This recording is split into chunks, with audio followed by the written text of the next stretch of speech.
আমার নাম শোভা। আজ আমি খুব খুশি, কেননা সকাল থেকেই আমার সাথে সবকিছু খুব ভালো হচ্ছিল। আমি নিজের থেকে কোনো ভুল না করার চেষ্টা করছিলাম, কারণ আমি জানতাম যদি আমার থেকে কোনো ভুল হয়ে যায় তবে তার ফল খুবই খারাপ হবে। কিন্তু ভগবানের কৃপায় আজ আমার কোনো ভুল হয়নি। আমার স্বামী কাজ থেকে বাড়িতে এসেছে 1 ঘন্টা হয়ে গেল, কিন্তু এখনো পর্যন্ত সে আমার কাজে কোনো ত্রুটি খুঁজে পায়নি।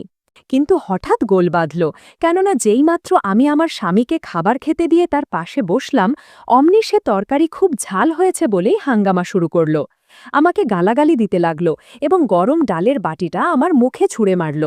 এতে আমার পুরো মুখ পুড়ে গেল, আর আমার শাশুড়ি দরজার পাশে দাঁড়িয়ে এটা দেখে খুব আনন্দ পাচ্ছিলেন এবং তিনি বলতে লাগলেন, তোমার সাথে তো এটাই হওয়া উচিত। আমার অবস্থা তখন এতটাই খারাপ হয়ে গিয়েছিল যে আমার বাচ্চারা আমার এই অবস্থা দেখে ভয় পেয়ে গিয়েছিল। আমি হাউমাউ করে কাঁদছিলাম আর কাঁপতে থাকা আঙুল দিয়ে কোনো রকমে মুখটা পরিষ্কার করছিলাম। আমার স্বামী ঘর থেকে বেরিয়ে যেতে যেতে বলে গেল, আজ তোকে আমি কঠোর শাস্তি দেব।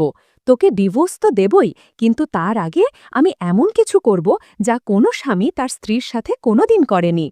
আমি ভয়ে কাঁপছিলাম যে আমার স্বামী আমার সাথে এমন কি করতে চাচ্ছে।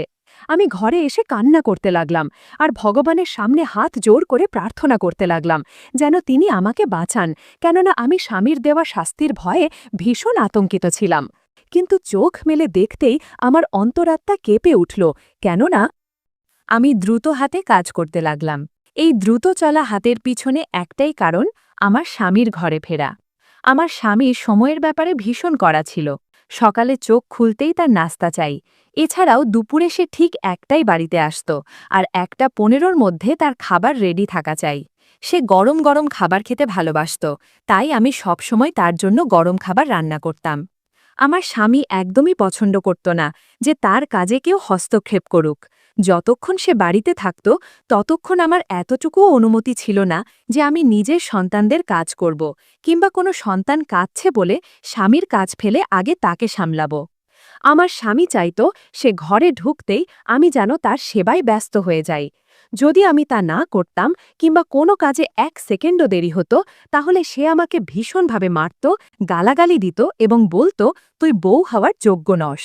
আমি চুপচাপ তাদের মা ছেলের অত্যাচার সহ্য করতাম। আজও আমি আমার ছোট ছেলের ওষুধ আনতে হাসপাতালে গিয়েছিলাম, আর সেখান থেকে ক্লান্ত হয়ে যখন ঘরে ফিরলাম তখন দেখলাম আমার শাশুড়ি ঘরের কোনো কাজেই হাত লাগাননি। ছেলে 2 দিন ধরে জ্বরে কাঁপছিল, কিন্তু আমার স্বামী বা শাশুড়ির কোনো খেয়ালই ছিল না, তাই তো আমাকে ছেলেকে ডাক্তারের কাছে নিয়ে যেতে হয়েছিল।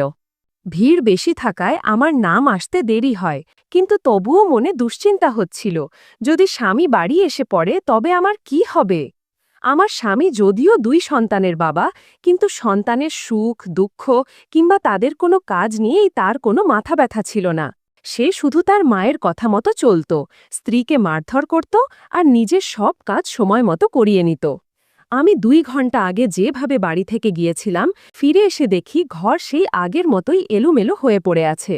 শাশুড়ি চাইলে অন্তত কিছু কাজ তো করতে পারতেন, কারণ তিনিও জানতেন তার ছেলের স্বভাব কত খারাপ, তার সব কাজ সময় মতো চাই। কিন্তু শাশুড়ির তো এসব নিয়ে কোনো ভ্রুক্ষেপই ছিল না, বরং স্বামী যখন আমার ওপরে হাত তুলত তখন তিনি খুব খুশি হতেন। আমি চোখের জল মুছে ছেলেকে ওষুধ খাওয়ালাম আর তাড়াতাড়ি করে সংসারের কাজে লেগে গেলাম। আমার হাতে মাত্র 1 ঘন্টা সময় আছে। এই 1 ঘন্টার মধ্যে ঘরের হাল ফেরাতে হবে, রান্নাও করতে হবে, ছেলেকেও দেখতে হবে। এদিকে আমার মেয়ে না খেয়ে খেলনা নিয়ে একা খেলছিল।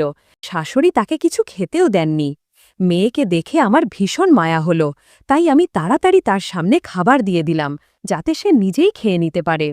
সে এখনো ছোট, নিজের হাতে খেতেও পারত না, কিন্তু আমার কাছে সময়ই ছিল না তাকে খাওয়ানোর, কারণ স্বামীর কথা আমার মাথার ভেতর ঘুরছিল আর আমি তাড়াহুড়ো করে কাজ করছিলাম। রান্না করার সময় আমার থেকে একটা ভুল হয়ে গিয়েছিল, আর সেই ভুলই আমার জীবনের সব সুখ দুর্বিষহ করে তুলেছিল। আমার পাশে দাঁড়ানোর বা আমার কষ্ট বোঝার মতো কেউ ছিল না। 1 ঘন্টার মধ্যে আমি তাড়াহুড়ো করে সব কাজ শেষ করে একটু শান্তির নিঃশ্বাস নেওয়ার জন্য সবেমাত্র সোফায় বসেছি, এমন সময় বাইরের দরজার ঘণ্টা বেজে উঠল। আমি চমকে উঠলাম, কারণ আমি জানি যে দরজায় আমার স্বামী দাঁড়িয়ে আছে। আমি তাড়াতাড়ি গিয়ে দরজা খুলে তার হাত থেকে ব্যাগ নিলাম এবং ঠান্ডা জলের গ্লাস ট্রেতে করে দিলাম। আমার স্বামী পছন্দ করত না যে আমি গ্লাসে হাত লাগাই। যদি কখনো ট্রে ছাড়া দিতাম তাহলে সে আমাকে ভীষণ বকাবকি করত। তাই তার প্রতিটি কাজে আমাকে ভীষণ সতর্ক থাকতে হতো। জল খাবার পরে সে সঙ্গে সঙ্গেই বলল, খাবার বাড়ো, আমি স্নান করতে যাচ্ছি। আমি ঝুঁকে তার পা থেকে জুতো আর মোজা খুলে দিলাম। তার মুখে ঘাম জমেছিল, তাই আমি তৎক্ষণাৎ তোয়ালে দিয়ে তার মুখ মুছিয়ে দিলাম। তারপর ঘরে গিয়ে আলমারি থেকে তার কাপড় বের করে তাকে দিলে সে বাথরুমে চলে গেল, আর আমি রান্নাঘরে গিয়ে গ্যাসে খাবার গরম করতে দিলাম। এদিকে যতটুকু সময় পেলাম তার মধ্যেই টেবিলে খাবার সাজাতে লাগলাম। আজ কোনো ভুল হয়নি বলে মনে একটু স্বস্তি পাচ্ছিলাম, কিন্তু আমি কি জানতাম এই সামান্য স্বস্তি আমার সর্বনাশ ডেকে আনতে চলেছে, আর আমি এক অজানা বিপদের মুখোমুখি হতে যাচ্ছি। স্বামী স্নান সেরে বেরিয়ে এলে আমি তাকে দ্রুত কাপড় দিলাম। সে পোশাক পরে তৈরি হয়ে সোজা খেতে বসে গেল। আমি দৌড়ে রান্নাঘর থেকে খাবার এনে তার পাশে বসে পড়লাম, কারণ তার খাওয়ার সময় তার পাশে বসে থাকা বাধ্যতামূলক ছিল। যদি আমি কাছে না থাকতাম সে বারবার চিৎকার করত আর প্রচণ্ড রেগে যেত। তার বাড়িতে থাকা অবস্থায় আমাকে সবসময় সন্তানদের অন্য ঘরে পাঠিয়ে দিতে হতো কিংবা ঘুম পাড়িয়ে রাখতে হতো, কারণ শিশুদের কান্নাকাটি সে একদমই সহ্য করতে পারত না। আমি তাকে খেতে দেখছিলাম। সে মাত্র প্রথমবার খাবার মুখে দিল। তারপর যা ঘটল তা আমার মনে সারা জীবন গেঁথে থাকবে, কেননা সে হঠাৎই ফুটন্ত ডালের বাটিটা আমার মুখের উপর ছুঁড়ে মারল। সমস্ত ডাল, আমার মুখ, কাপড়, এমনকি আমার গায়েও গিয়ে পড়ল। আমি প্রচণ্ড যন্ত্রণায় চোখ বন্ধ করে চিৎকার করে উঠলাম। আমার চিৎকারে গোটা বাড়ি কেঁপে উঠল, আর সন্তানরা ভয়ে কাঁদতে লাগল। আমার শাশুড়ি তার ঘর থেকে বেরিয়ে এসে এই দৃশ্য দেখলেন, কিন্তু তিনি আমাকে একটুও সাহায্য না করে দরজায় দাঁড়িয়ে এমনভাবে হাসছিলেন যেন তিনি কোনো বড় যুদ্ধ জিতেছেন। তার মুখে বিন্দুমাত্র অনুতাপ ছিল না, বরং ভীষণ আনন্দ নিয়ে এই তামাশা দেখছিলেন। আমার স্বামী এগিয়ে এসে আমার চুল মুঠো করে ধরল, আর আমি চিৎকার করে উঠলাম। আমার মুখে আর হাতে অসহ্য জ্বালা করছিল। আমি কাঁদতে কাঁদতে বললাম, কি হলো, আমি কি ভুল করেছি? আমি প্রশ্ন করতেই সে আমার মুখে এক চড় মেরে বলল, তোর মতো একটা বেহুদা অশিক্ষিত মেয়েকে বিয়ে করে আমি জীবনের সবচেয়ে বড় ভুল করেছি। তোকে আর আমি সহ্য করতে পারছি না, তাই এখন সময় এসেছে ভুলটা শোধরানোর। তুই ডালে এত ঝাল দিয়েছিস যে আমার যা কিছু হয়ে যেতে পারত। কখনো তোর রান্নায় লবণ বেশি হয়, তো কখনো কম হয়, কখনো লঙ্কা বেশি হয়, তো কখনো তেল বেশি হয়। তুই আর কবে রান্না করতে শিখবে? আমার এত পরিশ্রমের টাকা তুই এভাবে নষ্ট করছিস। সে আমাকে একথা বলতে বলতে হাত দিয়ে ঠেলে মাটিতে ফেলে দিল। তারপরে এমন একটা কথা বলল যা শুনে আমার পায়ের তলা থেকে মাটি সরে গেল। কেননা সে বলল, আজ আমি তোকে ডিভোর্স দিয়েই ছাড়ব। তোর মতো মেয়ের আমার ঘরে কোনো জায়গা নেই। তবে ডিভোর্স দেওয়ার আগে তোকে এমন শিক্ষা দেব যেটা দেখে আমার বুকে একটু শান্তি আসবে। তার এইসব কথা শুনে আমি ছটপট করে উঠলাম, আর মনে পড়তে লাগল যেদিন আমি বিয়ে হয়ে এই বাড়িতে এসেছি সেদিন থেকেই আমার সর্বনাশে শুরু হয়েছে। আমার জীবন আগেও ফুলের মতো সুন্দর ছিল না, কিন্তু অন্তত সহনীয় ছিল। আমি বুক ফেটে কাঁদতাম, ঈশ্বরের কাছে প্রার্থনা করতাম, হে ভগবান, কবে আমার জীবনের এই কঠিন পরীক্ষা শেষ হবে, আর কতদিন আমায় এই কষ্ট সইতে হবে। আমি সবসময় ভাবতাম, ভগবান আমার জীবনটা এত কঠিন কেন করে দিলেন। আমার জীবনের গল্প শুরু হয়েছিল একটি সচ্ছল পরিবারে। চোখ খুলেই আমি নিজেকে এমন এক পরিবারে পেয়েছিলাম যেখানে জীবনের সব রকম সুবিধা ছিল, কিন্তু বাড়ির লোকেরা যেন আমাকে মেনে নিতে একদমই আগ্রহী ছিল না, কেননা কেউ আমাকে ভালোবাসত না। তারা মনে করত আমি এই পৃথিবীতে এসেছি শুধু তাদের বোঝা আরও বাড়াতে। আমার জন্মের সময় না কোনো আনন্দ করা হয়েছিল, আর না মিষ্টি বিতরণ করা হয়েছিল। আমি ছিলাম তাদের তৃতীয় সন্তান, আর আমি জন্ম নিয়েছিলাম এমন এক পরিবারে যেখানে আমার কোনো প্রয়োজনই ছিল না। আমার মা বাবা ভালো পরিবার থেকেই এসেছিলেন, কিন্তু তাদের চিন্তাভাবনা ছিল পুরনো আর সেকেলে।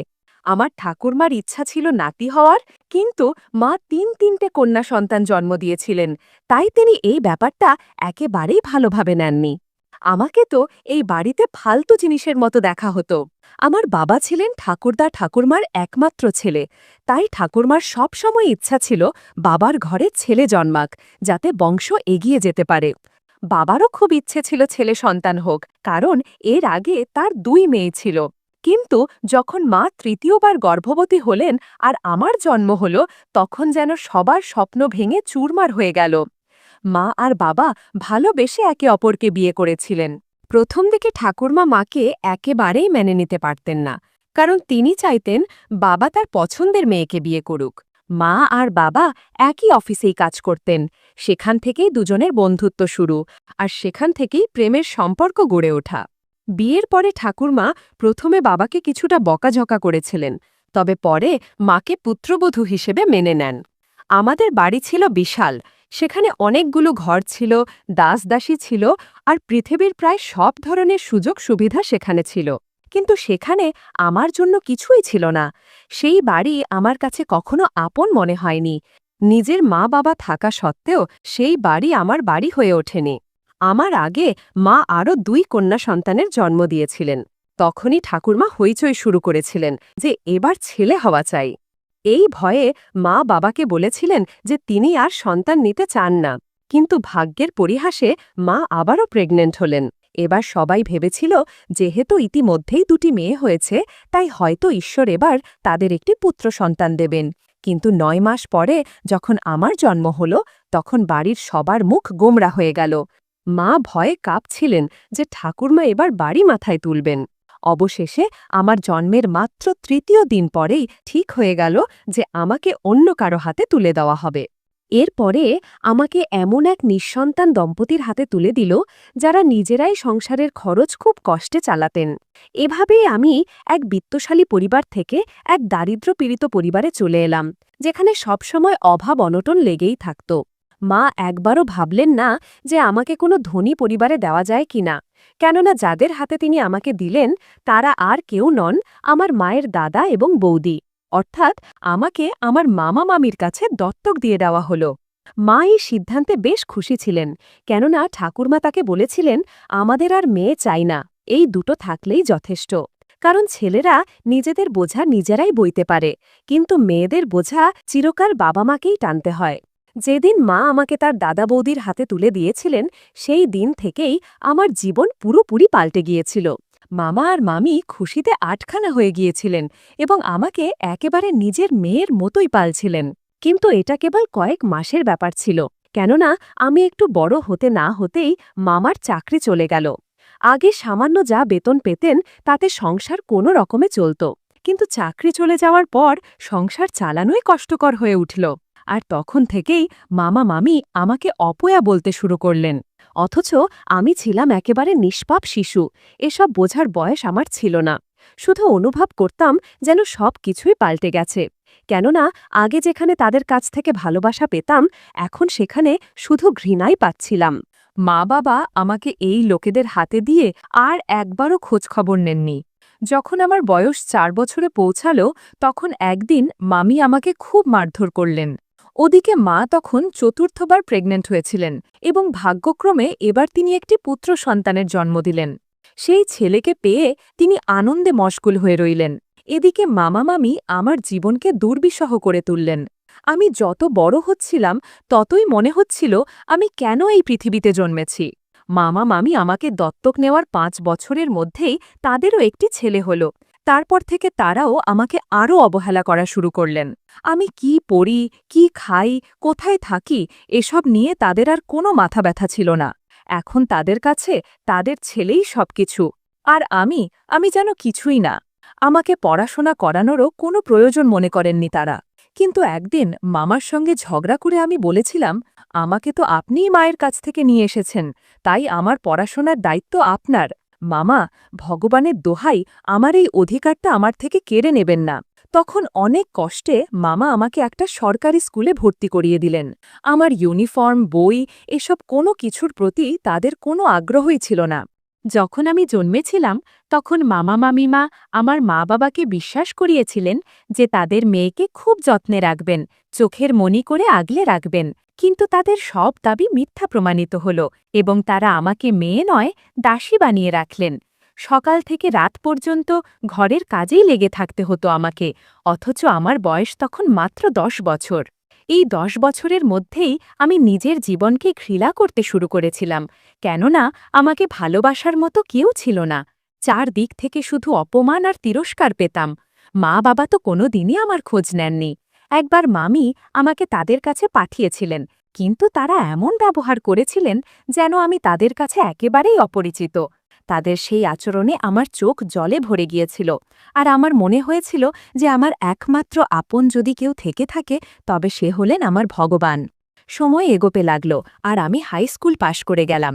এই সময় মামা আর মামি তড়িঘড়ি করে আমার জন্য সম্বন্ধ খুঁজতে শুরু করলেন, কিন্তু তারা আমার জন্য যে সম্বন্ধগুলো আনতেন সেগুলো ছিল একেবারেই অমানবিক। কেননা তারা কখনো কোনো 50 বছরের লোকের সঙ্গে বিয়ে দিতে চাইতেন, তো কখনো এমন কারো সঙ্গে যে বৃদ্ধ শুধু সন্তান সামলানোর জন্য একজন দাসী খুঁজছিলেন। এসব দেখে আমি প্রচণ্ড বিরক্ত হয়ে যেতাম, আর কাঁদতে কাঁদতে ভগবানের কাছে শুধু একটাই প্রার্থনা করতাম, হে ভগবান, আমার প্রতি দয়া করো। আমাকে এমন মানুষের হাতে দাও যেখানে আমার জীবনটা একটু হলেও সহজ হবে। কারণ ছোটবেলা থেকে এখন পর্যন্ত আমি শুধু কষ্টের ভেতর দিয়েই বড় হয়েছি, তাই এখন একটু শান্তি চাই।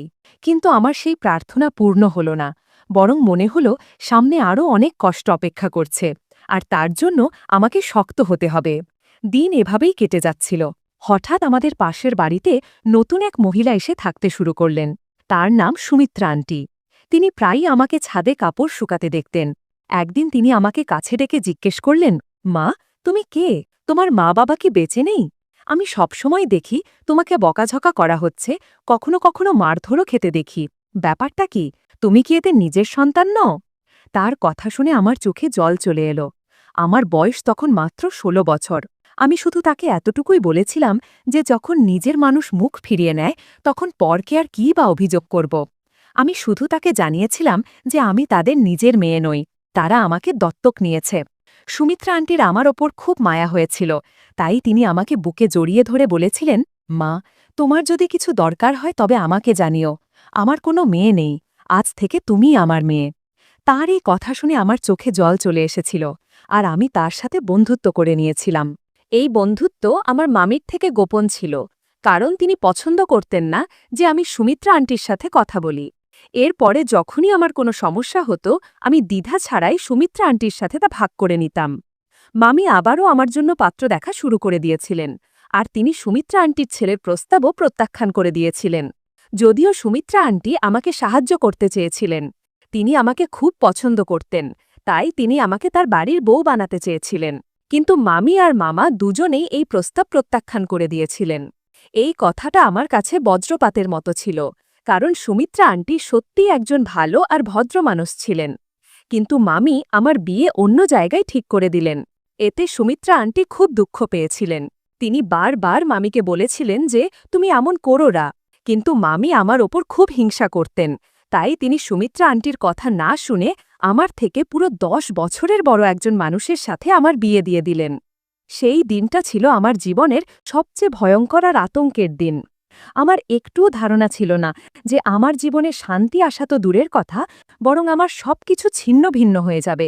ভয়ঙ্কর এই কারণে যে আমার শ্বশুরবাড়ি আর মামার বাড়ির মধ্যে কোনো পার্থক্যই ছিল না। শুরুতে শ্বশুরবাড়ির লোকেরা আমাকে খুব ভালোবাসত। শাশুড়ি আমার সঙ্গে ভালোভাবে কথা বলতেন, ভদ্র ব্যবহার করতেন, কিন্তু স্বামীর ব্যবহার সবসময়ই কড়া ছিল।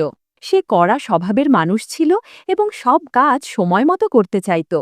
প্রথম দিকে সে একেবারে মামা মামির মতোই ছিল, কিন্তু এরপর সে যা শুরু করল তাতে আমার অস্তিত্বকে কাঁপিয়ে দিল। আমার জন্মদাতা মা বাবা কোনোদিন আমার খোঁজও নেননি যে আমি কেমন আছি। তারা নিজেদের জীবন নিয়েই ব্যস্ত ছিলেন।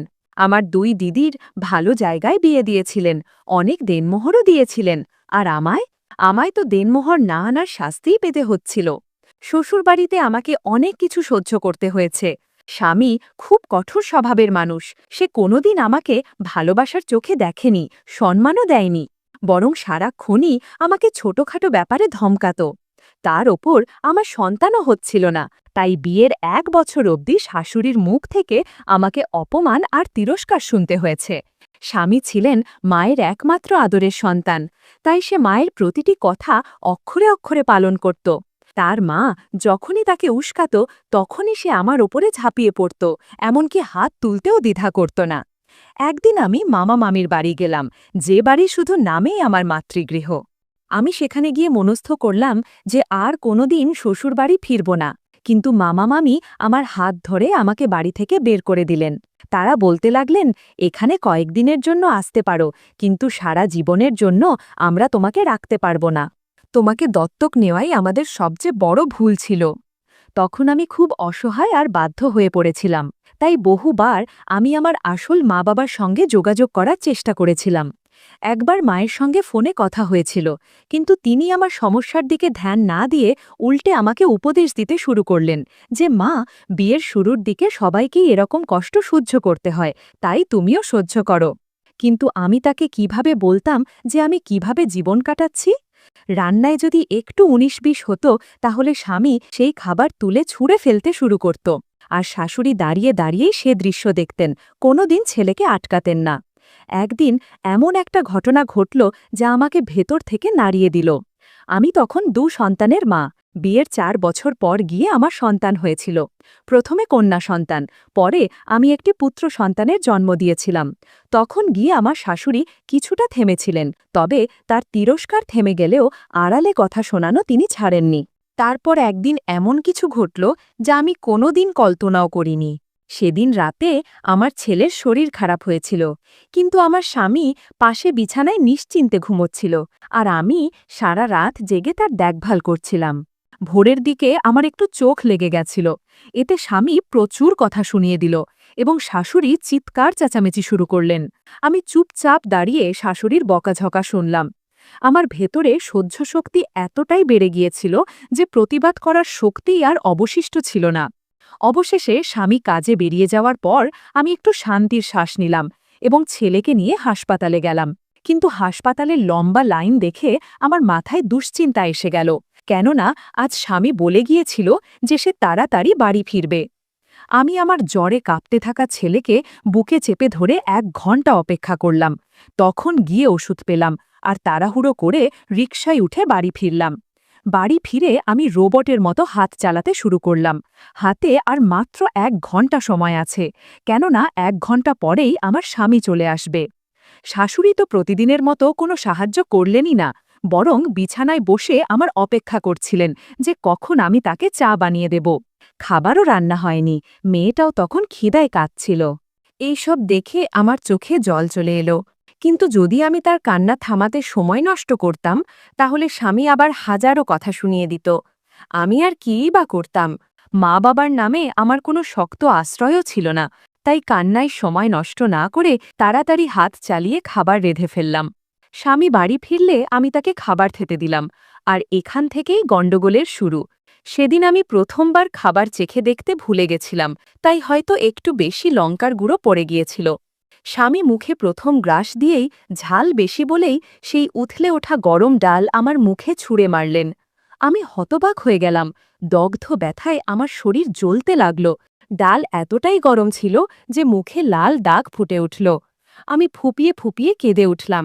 আমার ২ সন্তান আমায় কাঁদতে দেখে আমাকে জড়িয়ে ধরে তারাও কেঁদে উঠল। কিন্তু এতেও আমার স্বামীর মনে একটুও দয়া জন্মাল না। সে আমাকে জোরে এক চড় মারল আর ঠেলে সরিয়ে দিল। আমি মুখ মুছতেই চোখ ঝাপসা হয়ে আসছিল আর চোখে ভয়ানক জ্বালাও করছিল, তাই আমি উচ্চস্বরে হাউমাউ করে কেঁদে উঠলাম। অন্যদিকে শাশুড়ি দাঁড়িয়ে দাঁড়িয়ে সব নাটক দেখে হেসে উঠলেন আর বললেন, তোর সঙ্গে তো এমনটাই হওয়া উচিত। ঠিক তখনই স্বামী আমার চুল টেনে ধরে জোরে ধাক্কা দিল আর এমন একটা কথা বলল যে আমি ভেতর থেকে কেঁপে উঠলাম। সে বলল, তুই শুধু ডিভোর্সেরই যোগ্য নস, বরং তোর সাথে এমন কাজ করে ছেড়ে দেব যা আজ পর্যন্ত কোনো স্বামী তার স্ত্রীর সঙ্গে করেনি। তার কথা শুনে আমি ফ্যালফ্যাল করে তার দিকে তাকিয়ে রইলাম। আর কি এমন অত্যাচার বাকি রয়ে গেছে যা সে আমার উপর করতে চায়? আমার চোখ থেকে অঝরে জল গড়িয়ে পড়ছিল, আর আমি হাতজোড় করে অনুনয় করতে লাগলাম, কেননা ভাবা সহজ হলেও ডিভোর্স নিয়ে আলাদা হয়ে যাওয়া আমার জন্য সত্যিই খুব কঠিন ছিল। কিন্তু এরপরে যা ঘটল তাতে তাকে ছেড়ে যাওয়ার সিদ্ধান্ত নেওয়া আমার জন্য একদম সহজ হয়ে গেল। আর আমি অন্য কিছু না ভেবেই দৌড়ে গিয়ে নিজের ঘরের দরজা বন্ধ করে দিলাম। রাতের কোন সময় ছিল জানি না, স্বামী হঠাৎ আমাকে ডেকে তুলল এবং একটা কাপড় এনে বলল, এগুলো পরে তৈরি হয়ে নে। কাপড়টা ছিল নববধূর সাজের পোশাক। সে বলল, তুই জানিস যে আমার খাবার কতটা নিখুঁত চাই, তারপরেও তুই খেয়াল রাখিসনি। তুই আসলে কেমন স্ত্রী? তোকে আমি ডিভোর্স দিচ্ছি, কিন্তু তার আগে তোকে তৈরি হতে হবে। তার জোড়াজুড়িতে আমাকে পোশাক বদলাতে হলো। আমি যখন কাপড় পরে বেরোলাম, তখন সে বলল, এখন তোকে সাজগোজ করে কনের মতো মেকআপ করতে হবে। আমি কাঁদছিলাম, কিন্তু তার হাতে ধরা বন্দুক দেখে আমার বুকটা কেঁপে উঠছিল। আর মনে হচ্ছিল, যদি আমার কিছু হয়ে যায় তবে আমার সন্তানদের কি হবে। সে হঠাৎ আমাকে চোখ মুছে ফেলতে বলল এবং হাত ধরে আমাকে ড্রয়িং রুমে ঠেলে পাঠালো। সেখানে ঢুকে যে দৃশ্য আমি দেখলাম, তাতে আমার চোখ ছানাবড়া হয়ে গেল। কেননা সেখানে তার ৬-৭ জন বন্ধু বসেছিল, যারা আমার দিকে হিংস্র নেকড়ের মতো তাকিয়েছিল। অর্থাৎ আমার স্বামী আমাকে তার বন্ধুদের কাছে বিক্রি করে দিয়েছে। সেই ঘরে ঢোকার পরেই সে আমাকে ডিভোর্স দিয়ে দিল এবং বন্ধুদের উদ্দেশ্যে সে ইশারা করে বলল, এই মেয়ের এমন অবস্থা করবে যেখান থেকে ওর ফেরা অসম্ভব। আমি ওর কাছ থেকে ওর বাচ্চাদেরও কেড়ে নেব, কেননা যে স্ত্রী স্বামীর খেয়াল রাখতে পারে না সে এমনই শাস্তির যোগ্য। এ কথা শুনে আমার ধৈর্যের বাঁধ ভেঙে গেল, আর আমি ড্রয়িং রুমে থাকা একটা ফুলদানি তুলে স্বামীর মাথায় জোরে আঘাত করলাম। এরপরে তার বন্ধুদের দিকে বন্দুক তুলে চিৎকার করে বললাম, সাবধান, যদি তোমাদের মধ্যে একজনও এগিয়ে আসে তবে তোমাদের অবস্থা কি হবে সেটা ভালো করেই জানো। আমার স্বামী তখন যন্ত্রণায় কাতরাচ্ছিল এবং তার মাথা থেকে রক্ত গড়িয়ে পড়ছিল। আমার হুমকি শুনে আমার স্বামীর বন্ধুদের মুখ শুকিয়ে গেল এবং তারা ভয় পেয়ে তাড়াহুড়ো করে সেখান থেকে পালিয়ে গেল। আমি সঙ্গে সঙ্গে পুলিশে ফোন করলাম এবং আমার 2 সন্তানকে নিয়ে ঘর থেকে বেরিয়ে গেলাম। পথে পুলিশের গাড়ি দেখতে পেয়ে কান্না ভেজা চোখে তাদের কাছে সাহায্য চাইলাম। আমার অবস্থা দেখে পুলিশেরা প্রথমে বুঝতেই পারল না যে আমার সঙ্গে আসলে হয়েছেটা কি। আমি দৌড়ে গিয়ে পুলিশ ইন্সপেক্টরের সামনে হাত জোড় করে শুধু এতটুকুই বললাম যে আমার নিষ্ঠুর স্বামী আমাকে শুধু ডিভোর্সই দেয়নি, বরং আমাকে তার বন্ধুদের কাছে বিক্রি করতে চেয়েছিল, আর সে আমার বাচ্চাদেরও ছিনিয়ে নেওয়ার হুমকি দিয়েছিল। তাই আমি সাহস করে ঘরে রাখা ফুলদানি দিয়ে তার মাথায় আঘাত করেছি। আমি এসবই আমার আত্মরক্ষার জন্য এবং আমার সন্তানদের জীবন বাঁচানোর জন্য করেছি। আমার স্বামী এখন অবশ্যই আমার থেকে প্রতিশোধ নেবে এবং আমাকে মেরে ফেলবে। সে আমার উপর আগে থেকেই অকথ্য নির্যাতন চালিয়েছে। এরপরে আমি সঙ্গে থাকা লেডি কনস্টেবলকে আমার শরীরের দাগগুলো দেখালাম। তখন তারা আমাকে থানায় নিয়ে গেল এবং আমাকে একটা নতুন পোশাক পরতে দিল। এরপরে আমি সন্তানদের বুকের সঙ্গে চেপে ধরে পুলিশ ইন্সপেক্টরকে সব খুলে বলতে লাগলাম যে আজ পর্যন্ত আমার স্বামী আমার সঙ্গে কি কি করেছে এবং আজ সে সমস্ত সীমা ছাড়িয়ে আমার ইজ্জত বিক্রি করতে চেয়েছিল। আমি নিজের সম্মানের তাড়নায় তাকে জখম করে দিয়েছি। পুলিশ ইন্সপেক্টর জানালেন সে মারাত্মক জখম হয়ে হাসপাতালে ভর্তি আছে এবং সেখানে বসে সে আমাদের সামলেই তোমাকে খুনের হুমকি দিচ্ছিল। আমরা তার বিরুদ্ধে হত্যাচেষ্টার মামলা দায়ের করেছি। এখন তোমার বয়ানের ভিত্তিতে আমরা তাকে গ্রেফতার করব। আমার শরীরে নির্যাতনের দাগেরও একটি সম্পূর্ণ রিপোর্ট তৈরি করা হলো। স্ত্রীকে নির্যাতন, হত্যাচেষ্টা, মানসিক যন্ত্রণা এবং মারধরের মামলায় পুলিশ তাকে জেলে ঢুকিয়ে দিল। আমি কান্নায় ভেঙে পড়েছিলাম যে এবার আমি কোথায় যাব, আমার তো কোনো আশ্রয় নেই। অসহায় হয়ে মামা মামির বাড়ি গিয়েছিলাম, কিন্তু তারা আমার সামনে হাতজোড় করে বলল, যদি তুমি এখানে এসে থাকো তবে আমাদের ছেলে আমাদেরকেও বাড়ি থেকে বের করে দেবে। আমি হতাশ হয়ে ফিরছিলাম, তখনই হঠাৎ পরিচিত এক আওয়াজ কানে এলো। আমি পিছনে ফিরে নিজের চোখকে বিশ্বাস করতে পারলাম না, কেননা তিনি আর কেউ নন, সুমিত্রা আন্টি। আমি গিয়ে তাকে শক্ত করে জড়িয়ে ধরলাম এবং এমনভাবে কাঁদলাম যেন দুঃখের পাহাড় একসঙ্গে ভেঙে বেরিয়ে এলো। সুমিত্রা আন্টি আমাকে ভীষণ সাহায্য করলেন এবং তিনি সর্বতোভাবে চেষ্টা করলেন যাতে তার বাড়িতে আমার কোনো অসুবিধা না হয়। তার ছেলে এখন বড় আইনজীবী হয়ে গেছে এবং অন্য শহরে থাকে। সুমিত্রা আন্টি যখন তার ছেলেকে ফোন করে জানালেন যে শোভার স্বামী তাকে ডিভোর্স দিয়েছে, তাই সে তার 2 সন্তানকে নিয়ে এখানে এসেছে, তখন ওপার থেকে এমন একটা উত্তর এলো যে সুমিত্রা আন্টি নিজেই অবাক হয়ে গেলেন। আমি সুমিত্রা আন্টির কাছে মাত্র 2-3 দিনের সময় চেয়েছিলাম এবং বলেছিলাম যে আমি আপনার ওপর বোঝা হব না, আমি খুব শীঘ্রই নিজের জন্য একটা ঠিকানা খুঁজে বের করব এবং এখান থেকে চলে যাব। আমি আমার সন্তানদের সুমিত্রা আন্টির জিম্মায় রেখে কাজ খোঁজার অনেক চেষ্টা করলাম। তখন এক মহিলা আমাকে জানালেন, যদি তোমার সেলাইয়ের কাজ জানা থাকে তবে সেলাই শুরু করো। আর যদি পড়াতে পারো তবে সন্ধেবেলায় বাচ্চাদের টিউশন পড়াও। এতে ধীরে ধীরে তোমার খরচ উঠে আসবে।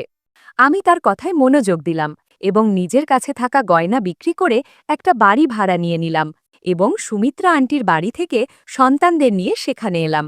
যদিও সুমিত্রা আন্টি আমাকে থামানোর অনেক চেষ্টা করলেন, কিন্তু আমি তাকে বললাম, আমি কেবল এতটুকুই আপনার উপকার নিতে পারি, এর বেশি হলে হয়তো নিজের সঙ্গে চোখ মেলাতে পারবো না।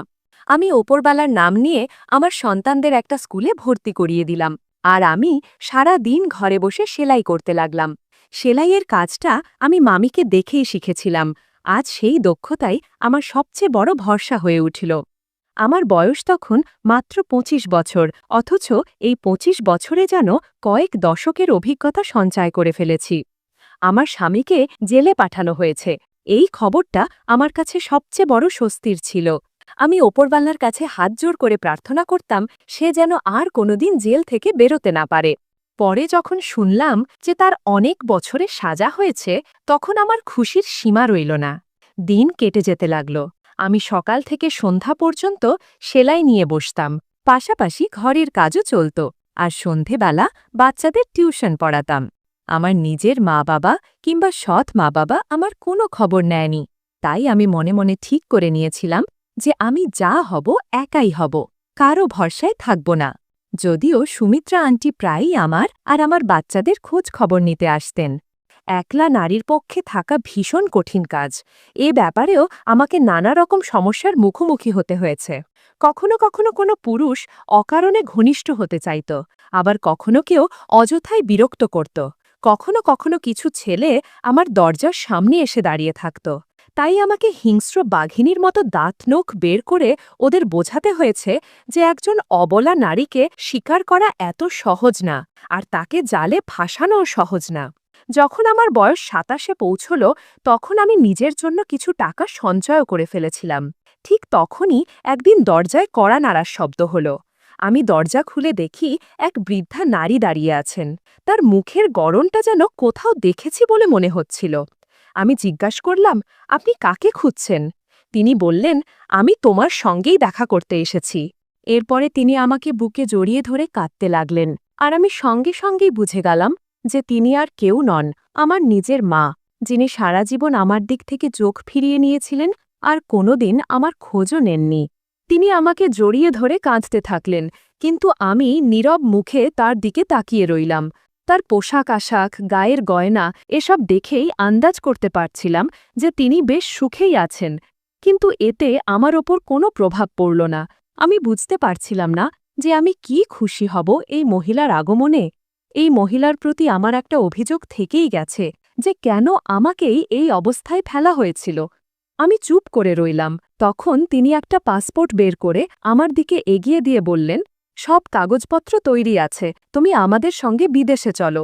আমি হতভম্ব হয়ে তার মুখের দিকে তাকিয়ে রইলাম। তারপরে তার হাত থেকে পাসপোর্ট নিয়ে টুকরো টুকরো করে ছিঁড়ে ফেললাম এবং বললাম, আপনি আমার সঙ্গে দেখা করতে এসেছেন, এটাই যথেষ্ট।